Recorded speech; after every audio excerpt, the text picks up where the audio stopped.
بسم اللہ الرحمن الرحیم۔ ادارہ ندائے قرآن، خواتین کا درس قرآن، وقت دوپہر 3:15 بجے سے 4:15 بجے تک، تعطیل جمعہ، ہفتہ اور اتوار۔ مردوں کا درس قرآن، وقت رات 10:30 بجے سے 11:30 بجے تک، تعطیل ہفتہ اور اتوار۔ مدرس مفتی ارشاد الرحمن، بمقام ادارہ ندائے قرآن، نزد محمدی مسجد، لیاقت آباد نمبر 3، کراچی۔ رابطہ نمبر 0322359069۔ اعوذ باللہ من الشیطان الرجیم، بسم اللہ الرحمن الرحیم۔ وَإِذَا كُنْتَ فِيهِمْ فَأَقَمْتَ لَهُمُ الصَّلَاةَ فَلْتَقُمْ طَائِفَةٌ مِّنْهُمْ مَعَكَ وَلْيَأْخُذُوا أَسْلِحَتَهُمْ۔ یہاں سے اللہ رب العزت جہاد کے موقع پر، خاص جنگ کے موقع پر نماز کس طریقے پر پڑھی جائے گی، اس کو صلاۃ الخوف کہتے ہیں، یعنی کہ خوف کے وقت میں نماز۔ تو اس کا ایک خاص طریقہ اللہ رب العزت نے بیان فرمایا ہے، تفصیل کے ساتھ بیان فرمایا ہے۔ یہاں اللہ رب العزت نے ارشاد فرمایا کہ وَإِذَا كُنْتَ فِيهِمْ، پیچھے کی آیتوں سے تو جوڑ آپ کو سمجھ میں آ رہا ہوگا کہ پیچھے بھی جہاد کا ذکر تھا، ہجرت کا ذکر تھا، پھر سفر چونکہ ہوتا ہے جہاد میں اور ہجرت میں تو سفر کی نماز کا بھی ذکر تھا، اور اس سفر میں بھی عام طور سے خوف ہوتا تھا کافروں کا۔ تو آگے بھی صلاۃ الخوف کا ذکر ہے جو کہ عام طور سے جہاد کے موقع پر ادا کی جاتی ہے۔ تو حضور اقدس صلی اللہ علیہ وسلم جب موجود ہوں تو اس موقع کے اعتبار سے یہ طریقہ بیان فرمایا ہے۔ فرمایا کہ وَإِذَا كُنْتَ فِيهِمْ، اور جب آپ ہوں ان میں۔ یہ جو جملہ ہے کہ جب آپ ہوں ان میں، تو اس جملے کو دیکھتے ہوئے اکثر علماء نے یہ کہا ہے کہ یہ طریقہ نماز اس وقت کے اعتبار سے ہے کہ جب حضور اقدس صلی اللہ علیہ وسلم موجود تھے، اور خاص اس جنگ میں اور اس جہاد میں موجود ہوں، تو یہ طریقہ نماز کا ہے۔ ورنہ مثال کے طور پر اگر حضور اقدس صلی اللہ علیہ وسلم موجود نہیں ہیں تو یہ طریقہ نماز کا نہیں ہوگا، بعض علماء کا، اکثر علماء کا یہ کہنا ہے۔ اور اسی طریقے پر جس وقت حضور صلی اللہ علیہ وسلم موجود تھے، حضور صلی اللہ علیہ وسلم کے زمانے میں بھی، جیسے میں نے بتایا تھا، بعض لشکر حضور صلی اللہ علیہ وسلم چھوٹے چھوٹے قبائل کے لیے بھیجتے تھے، چھوٹے چھوٹے علاقوں کے لیے بھیجتے تھے، اس میں خود شریک نہیں ہوتے تھے، تو اس موقع کے حساب سے بھی یہ حکم نہیں تھا۔ گویا یہ حکم خاص ہے اس وقت کے اعتبار سے اور اس موقع کے اعتبار سے کہ جب حضور اقدس صلی اللہ علیہ وسلم اس لشکر میں، اس جنگ میں موجود ہوں۔ وَإِذَا كُنْتَ فِيهِمْ، اور جب آپ اس میں ہوں۔ تو اس جملے سے اکثر علماء نے تو یہ مطلب لیا ہے، لیکن بعض علماء کا یہ کہنا ہے کہ چونکہ حضور اقدس صلی اللہ علیہ وسلم کی حیثیت اس لشکر میں سپہ سالار کی ہوتی تھی، امیر کی ہوتی تھی، تو اس لیے یہ حکم اب بھی جاری ہے، اور یہ حکم اب بھی صحیح ہے، اور اس پر عمل ہو سکتا ہے۔ اور حضور اقدس صلی اللہ علیہ وسلم، جیسے میں نے ابھی کہا کہ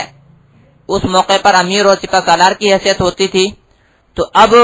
بھی جس کی حیثیت امیر اور سپہ سالار کی ہو تو وہ اسی طریقے پر نماز قائم کرے، اور یہی طریقہ کار ہوگا نماز کا۔ یعنی حضور اقدس صلی اللہ علیہ وسلم کی جمعیت میں ان کے ساتھ جس طرح سب نماز پڑھنا چاہتے تھے، تو اور ایک اجتماعیت اور ایک نظم جو ہے وہ قائم رہتا تھا جنگ کے موقع پر بھی، اور کافروں کے سامنے بھی وہی نظم اور انتظام سامنے آتا تھا جس سے ظاہر سی بات ہے کہ جنگ میں تو خاص طور سے فائدہ ہونے کی امید تھی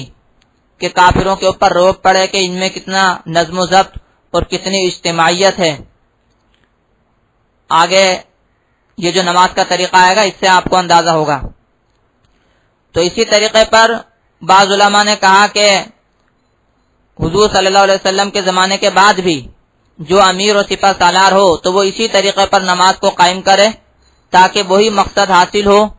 کہ نظم و ضبط اور اجتماعیت کا بہترین مظاہرہ کافروں کے سامنے بھی ہو اور خود مسلمانوں میں بھی یہ رواج پائے۔ تو اس لیے بعض علماء کہتے ہیں کہ یہ طریقہ نماز یہ حضور صلی اللہ علیہ وسلم کے بعد بھی ہے، لیکن ہے بہرحال یہ اختیاری، ضروری نہیں ہے، ضروری نہیں ہے یہ طریقہ نماز۔ البتہ یہ جب ہے جبکہ ایک ہی امام کے پیچھے سارا لشکر جو ہے نا وہ جماعت سے نماز پڑھنا چاہے، ورنہ دوسری صورت یہ بھی ہو سکتی ہے کہ دو ٹکڑوں کی شکل میں نماز جماعت سے ادا کر لی جائے، ایک لشکر کا ایک حصہ جو ہے وہ دشمن کے مقابلے میں بالکل چاق و چوبند رہے، چوکس رہے، اور دوسرا حصہ جو ہے وہ جماعت سے نماز پڑھ لے کسی بہتر امام کی امامت میں، دو حصے ہو جائیں یا مثال کے طور پر 3 حصے ہو جائیں یا وہ جتنے حصے مناسب ہوں، تو یہ بھی جائز ہے۔ تو یہ گویا کہ موقع محل کے اعتبار سے ہے، اور یہ امام اور سپہ سالار کی ثوابدید پر ہے اور سوجھ بوجھ پر ہے کہ وہ موقع کے حساب سے کیا بہتر سمجھ رہا ہے۔ اگر وہ موقع کے اعتبار سے بہتر یہ سمجھ رہا ہے کہ ایک ہی امام کی امامت میں سب کو نماز پڑھنی چاہیے، ایسے موقع پر بھی ہوتا ہے کہ بعض اوقات اگر کوئی بہت ہی مقدس اور اہم شخصیت لشکر میں موجود ہے، مقدس اور اہم شخصیت اگر لشکر میں موجود ہے تو عام طور سے سب کی خواہش ہوتی ہے کہ انہی کی امامت میں نماز ادا کی جائے، تو ایسے موقع پر پھر یہی طریقہ نماز ہوگا۔ لیکن اگر کوئی ایسی شخصیت نہیں ہے کہ جس کے پیچھے سب نماز پڑھنا چاہتے ہیں تو پھر یہ ہے کہ الگ الگ ٹکڑیوں کی شکل میں بھی نماز جماعت سے پڑھی جا سکتی ہے۔ بہرحال خلاصہ یہی ہے کہ یہ امیر اور سپہ سالار کے اوپر ہے، اس کی ثوابدید پر ہے کہ وہ موقع کے اعتبار سے کیا بہتر سمجھتا ہے۔ تو فرمایا کہ وَإِذَا كُنْتَ فِيهِمْ، اور جب آپ ان میں ہوں، فَأَقَمْتَ لَهُمُ الصَّلَاةَ، پس آپ قائم کریں ان کے لیے نماز، تو فَلْتَقُمْ طَائِفَةٌ مِّنْهُمْ مَعَكَ، تو پس کھڑا ہو ایک گروپ، پس کھڑی ہو ایک جماعت ان میں سے تیرے ساتھ، ایک جماعت ان میں سے تیرے ساتھ کھڑی ہو، وَلْيَأْخُذُوا أَسْلِحَتَهُمْ، اور چاہیے کہ وہ لے لیں اپنا اسلحہ، اپنے ہتھیار، فَإِذَا سَجَدُوا، پس جب وہ سجدہ کر لیں، تو فَلْيَكُونُوا مِنْ وَرَائِكُمْ، تو پس ہو جائیں وہ تمہارے پیچھے، پھر وہ پیچھے چلے جائیں، ایک رکعت نماز پڑھ کر وہ پیچھے چلے جائیں، وَلْتَأْتِ طَائِفَةٌ أُخْرَى، اور آئے دوسری جماعت لم یصلوا، جس نے نماز نہیں پڑھی، فَلْيُصَلُّوا مَعَكَ، پس وہ نماز پڑھ لیں تیرے ساتھ، وَلْيَأْخُذُوا حِذْرَهُمْ وَأَسْلِحَتَهُمْ، اور چاہیے کہ وہ لے لیں اپنا بچاؤ اور اپنا ہتھیار۔ بچاؤ سے مراد وہ ساز و سامان جس سے جنگ میں بچا جاتا ہے، جیسے ڈھال وغیرہ، تو چاہیے کہ وہ لے لیں اپنا بچاؤ اور اپنا اسلحہ، اپنا ہتھیار۔ تو یہاں اللہ رب العزت نے یہ طریقہ کار بیان فرمایا کہ ایک جماعت ایک رکعت پڑھے اور پیچھے چلی جائے، پھر دوسری جماعت دوسری رکعت پڑھے اور پیچھے چلی جائے۔ اب اس میں میں یہاں پر زیادہ تفصیل میں نہیں جاؤں گا کیونکہ تفصیل علماء نے اس میں کی ہے، لیکن چونکہ عام طور سے اب اس کی نوبت بھی نہیں آتی، اور دوسرا یہ کہ اس کا تعلق زیادہ تر مردوں سے ہے، اور جنگ اور جہاد وغیرہ سے اس کا زیادہ تعلق ہے، اور میں نے کہا کہ عام طور سے اب اس کی زیادہ نوبت نہیں آتی کیونکہ عام طور سے ٹکڑیوں کی شکل میں جماعت ادا کر لی جاتی ہے، ایک امام کی امامت میں عام طور سے ادا نہیں کی جاتی، لیکن پھر بھی میں یہاں پر ایک دو باتیں بتا دیتا ہوں۔ ایک تو یہ کہ بعض لوگوں نے تو یہ کہا کہ اس کا مطلب یہ ہوا، بعض علماء نے، بعض مفسرین نے اس کا مطلب یہ لیا کہ ہر جماعت کو ایک رکعت پڑھنی ہے، امام نے تو 2 رکعتیں پڑھنی ہیں لیکن ہر جماعت نے 1 رکعت پڑھنی ہے۔ بعض علماء نے اور بعض مفسرین نے اس آیت کا یہ مطلب لیا، لیکن یہ بعض نے لیا ہے، اکثر نے نہیں۔ اکثر نے اس کا مطلب یہ لیا ہے کہ جس طرح امام کو 2 رکعتیں پڑھنی ہیں تو مقتدیوں کو بھی 2 ہی رکعتیں پڑھنی ہیں، لیکن بس طریقہ کار کا فرق ہے، اور طریقہ کار کا فرق یہ ہے کہ شروع میں ایسا ہوگا کہ دونوں جو جماعتیں ہیں وہ امام کے ساتھ ہی نماز قائم کریں گی اور نماز شروع کریں گی، نماز کی ابتدا کریں گی، لیکن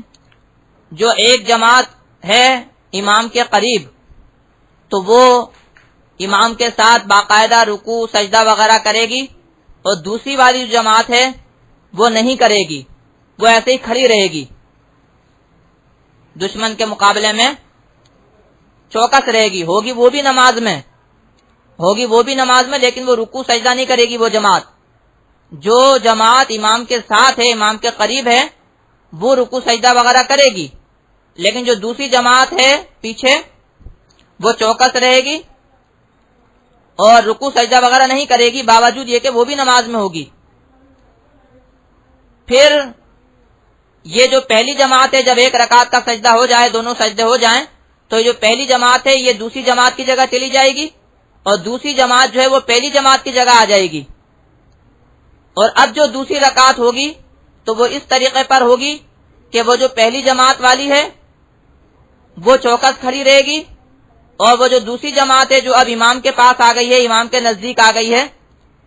وہ رکوع سجدے والی رکعت پڑھے گی، رکوع کرے گی، سجدے کرے گی۔ تو اس طریقے پر گویا ہر جماعت کی 1 رکعت رکوع سجدے کے ساتھ ہو جائے گی امام کے ساتھ، لیکن 1 رکعت نہیں ہوئی، تو جو 1 رکعت نہیں ہوئی وہ 1 رکعت وہ پھر اپنی خود پڑھیں گے، وہ 1 رکعت پھر وہ اپنی خود پڑھیں گے، امام کی دونوں رکعتیں پوری ہونے کے بعد، امام کی دونوں رکعتیں پوری ہونے کے بعد پھر وہ اپنی رہی ہوئی رکعتیں رکوع سجدے کے ساتھ پڑھیں گے۔ تو یہ طریقہ اکثر علماء نے بیان کیا ہے اور اس آیت سے سمجھا ہے۔ تو اس کو دوبارہ دیکھیں، فرمایا وَإِذَا كُنْتَ فِيهِمْ، اور جب آپ ہوں ان میں، فَأَقَمْتَ لَهُمُ الصَّلَاةَ، پس آپ قائم کریں ان کے لیے نماز، فَلْتَقُمْ طَائِفَةٌ مِّنْهُمْ مَعَكَ، سو کھڑی ہو ایک جماعت ان میں سے تیرے ساتھ، وَلْيَأْخُذُوا أَسْلِحَتَهُمْ، اور چاہیے کہ وہ لے لیں اپنا ہتھیار، فَإِذَا سَجَدُوا فَلْيَكُونُوا مِنْ وَرَائِكُمْ، پس جب وہ سجدہ کر لیں پس ہو جائیں وہ تمہارے پیچھے، وَلْتَأْتِ طَائِفَةٌ أُخْرَى لَمْ يُصَلُّوا فَلْيُصَلُّوا مَعَكَ، اور چاہیے کہ ایک جماعت آ جائے، دوسری جماعت آ جائے جس نے نماز نہیں پڑھی تو پس وہ نماز پڑھ لیں تیرے ساتھ، وَلْيَأْخُذُوا حِذْرَهُمْ وَأَسْلِحَتَهُمْ، اور چاہیے کہ وہ لے لیں اپنا بچاؤ اور اپنا ہتھیار۔ آگے اللہ رب العزت اس طریقہ نماز کی وجہ اور حکمت کو بیان فرما رہے ہیں کہ اس کی وجہ اور حکمت یہ ہے کہ وَدَّ الَّذِينَ كَفَرُوا لَوْ تَغْفُلُونَ عَنْ أَسْلِحَتِكُمْ وَأَمْتِعَتِكُمْ فَيَمِيلُونَ عَلَيْكُمْ مَيْلَةً وَاحِدَةً، کہ تمنا کرتے ہیں کافر لوگ، چاہتے ہیں کافر لوگ کہ کاش کہ تم غافل ہو جاؤ اپنے اسلحے سے اور اپنے سامان سے، پس وہ جھک پڑے تمہارے اوپر ایک ہی مرتبہ کا جھکنا۔ یعنی یہ جو طریقہ صلاۃ رکھا گیا ہے یہ اس وجہ سے رکھا گیا ہے کیونکہ کافر یہ چاہتے ہیں کہ تم غافل ہو جاؤ اپنے اسلحے سے اور اپنے اسباب سے، اپنے سامان سے، اور وہ تمہارے اوپر ایک بارگی حملہ کر دیں۔ اور اس آیت کے پس منظر میں یہ بھی بیان کیا گیا ہے، شان نزول کے سلسلے میں یہ بیان کیا گیا ہے کہ ایک جنگ کے موقع پر کافروں نے یہ منصوبہ بنایا تھا کہ انہوں نے کہا کہ ان کو جو ہے مسلمانوں کو نماز بڑی محبوب ہے اور یہ نماز میں بہت ہی زیادہ منہمک ہوتے ہیں اور ان کو آس پاس کی کوئی خبر نہیں رہتی، تو ایسے موقع پر ان پر حملہ کیا جائے۔ تو اللہ رب العزت نے اس کا حل یہ بیان فرمایا کہ ایک جماعت تیرے ساتھ رکوع سجدہ کرے، لیکن دوسری جو جماعت ہے وہ بالکل چوکس کھڑی رہے، اور جب پہلی جماعت رکوع سجدے سے فارغ ہو جائے تو دوسری جماعت رکوع سجدے والی رکعت پڑھے اور پہلی والی جماعت جو ہے وہ چوکسی کرے۔ تو اس طریقے پر نماز جیسی عظیم الشان عبادت بھی ہو جائے گی، اچھے انداز سے ہو جائے گی، اور کافروں پر رعب اور دبدبہ بھی ہوگا، کافروں کو حملہ کرنے کا موقع بھی نہیں ملے گا۔ اور بھی اس کے اندر بہت سی حکمتیں ہیں۔ مثال کے طور پر ایک حکمت اس میں یہ بھی ہے کہ جب جنگ کے موقع پر اس طرح نماز ادا کی جائے گی تو اس سے بڑی راحت و سکون ملے گا، اللہ تعالیٰ کی طرف سے رحمتیں اور برکتیں بھی آئیں گی، اور دل میں سکون پیدا ہوگا، اور دل میں جو خوف اور اندیشہ ہوتا ہے جنگ کی وجہ سے وہ جاتا رہے گا، اور اس سے جنگ میں فائدہ ہوگا۔ آگے فرماتے ہیں کہ وَلَا جُنَاحَ عَلَيْكُمْ إِن كَانَ بِكُمْ أَذًى مِّن مَطَرٍ أَوْ كُنتُم مَّرْضَىٰ أَن تَضَعُوا أَسْلِحَتَكُمْ وَخُذُوا حِذْرَكُمْ، اور کوئی گناہ نہیں ہے تمہارے اوپر کہ اگر ہو تمہارے ساتھ تکلیف بارش کی وجہ سے، یا ہو تم بیمار کہ رکھ دو تم اپنا ہتھیار اور لے لو اپنا بچاؤ۔ ابھی ایک دوسری صورت بیان فرمائی کہ اگر حالات بہت زیادہ خراب ہیں کہ ہتھیار لینے میں پریشانی ہے، تو اللہ نے فرمایا کہ ٹھیک ہے پھر ہتھیار رکھ دو، لیکن بچاؤ پھر بھی اپنے پاس رکھو، کیونکہ ہتھیار ہاتھ میں رکھنے کا تو مطلب ہوتا ہے جنگ کرنا، تو جنگ کرنے کی تو پوزیشن نہیں ہے، تو کم از کم بچاؤ کی پوزیشن تو ہو، بچاؤ کی حالت تو ہو، اس لیے ڈھال وغیرہ لے لو۔ تو اگر ایسی حالت ہے کہ اسلحہ ساتھ رکھنے میں پریشانی ہے تو اسلحہ رکھ دو، لیکن بچاؤ پھر بھی اپنے پاس رکھو، ڈھال وغیرہ رکھو، تاکہ بچاؤ تو رہے کم از کم۔ فرمایا وَلَا جُنَاحَ عَلَيْكُمْ، اور کوئی گناہ نہیں ہے تمہارے اوپر، إِن كَانَ بِكُمْ أَذًى مِّن مَطَرٍ، کہ اگر ہو تمہیں تکلیف بارش سے، او کنتم مرضی، یا تم بیمار ہو، ان تضعوا اسلحتکم، کہ تم رکھ دو اپنا ہتھیار، وخذوا حذرکم، اور لو اپنا بچاؤ۔ ان اللہ اعد للکافرین عذابا مہینا، بے شک اللہ نے تیار کیا کافروں کے لیے رسوا کن عذاب۔ یہاں اللہ نے بیان فرما دیا کہ جن کافروں کی وجہ سے تمہیں یہ پریشانیاں ہو رہی ہیں، اور جن کافروں کی وجہ سے تمہیں یہ جنگ لڑنی پڑ رہی ہے، تو بے فکر رہو، اللہ تعالیٰ ان کو سزا دے گا۔ اور بلکہ یہاں پر یہ جو فرمایا رسوا کن عذاب، یہ جو عذاب اللہ تعالیٰ دے گا یہ آخرت میں تو ہوگا ہی ہوگا، دنیا میں بھی ہوگا، اور دنیا میں تمہارے ہاتھوں بھی ہو سکتا ہے، تمہارے ہاتھوں بھی ہو سکتا ہے۔ جنگ میں جو ان کو ذلت اور رسوائی اور شکست کا سامنا کرنا پڑے گا، اور زخموں کا سامنا کرنا پڑے گا، اور جو قتل ہونا پڑے گا، اور یہ جو مارے جائیں گے، تو یہ بھی ان کے لیے ایک رسوا کن عذاب ہے۔ تو یہاں اللہ نے اس طرح اشارہ کر دیا کہ اللہ تعالی کافروں کو تمہارے ذریعے عذاب دے گا، گویا کہ تمہیں غالب کرے گا۔ تمہیں جو یہ پریشانی ہو رہی ہے، اس پریشانی سے گھبراؤ نہیں، اس کی فکر مت کرو۔ فرمائے ان اللہ اعد للکافرین عذابا مہینا، بے شک اللہ نے تیار کیا کافروں کے لیے رسوا کن عذاب، رسوا کرنے والا عذاب۔ فَإِذَا قَضَيْتُمُ الصَّلَاةَ فَاذْكُرُوا اللَّهَ قِيَامًا وَقُعُودًا وَعَلَى جُنُوبِكُمْ، پس جب تم نے نماز پوری کر لی تو پس اللہ کو یاد کرو کھڑے اور بیٹھے اور اپنے پہلوؤں پر۔ یہاں اس کا ایک مطلب تو یہ ہے کہ جب تم نے خوف والی نماز سے تم فارغ ہو گئے تو آگے کے جو حالات ہوں گے تو ان میں تم نماز ادا کرو عام حالت پر، لیکن دوسری تفسیر زیادہ بہتر ہے، وہ یہ کہ جب تم نے نماز پڑھ لی تو نماز کے بعد بھی اللہ کو یاد کرتے رہو، نماز کے بعد بھی اللہ کو یاد کرتے رہو، چاہے کھڑے ہو، چاہے بیٹھے ہو، چاہے پہلوؤں پر ہو، یعنی کہ ہر حالت میں، کیونکہ عام طور سے انسان 3 حالت پر ہوتا ہے، کھڑا ہوتا ہے، بیٹھا ہوتا ہے، لیٹا ہوتا ہے، تو اس لیے ان 3 حالتوں کا یہاں پر ذکر فرمایا۔ مراد یہ ہے، مقصد یہ ہے کہ ہر حالت میں اللہ تعالیٰ کو یاد کرتے رہو. نماز میں تو اللہ کو یاد کیا، لیکن نماز کے علاوہ بھی اللہ کو یاد کرتے رہو. فَإِذَا قَضَيْتُمُ الصَّلَاةَ، پس جب تم نے نماز ادا کر لی، فَاذْكُرُوا اللَّهَ قِيَامًا، پس یاد کرو اللہ کو کھڑے، وَقُعُودًا اور بیٹھے، وَعَلَى جُنُوبِكُمْ اور اپنے پہلوؤں پر. فَإِذَا اطْمَأْنَنْتُمْ فَأَقِیمُوا الصَّلَاةَ، پس جب تمہیں اطمینان ہو جائے پس نماز قائم کرو. یہاں بتایا کہ ابھی جو تم نے نماز ادا کی وہ تو خوف والی نماز تھی، اس کا تو طریقہ اللہ رب العزت نے بیان فرمایا. لیکن جب تم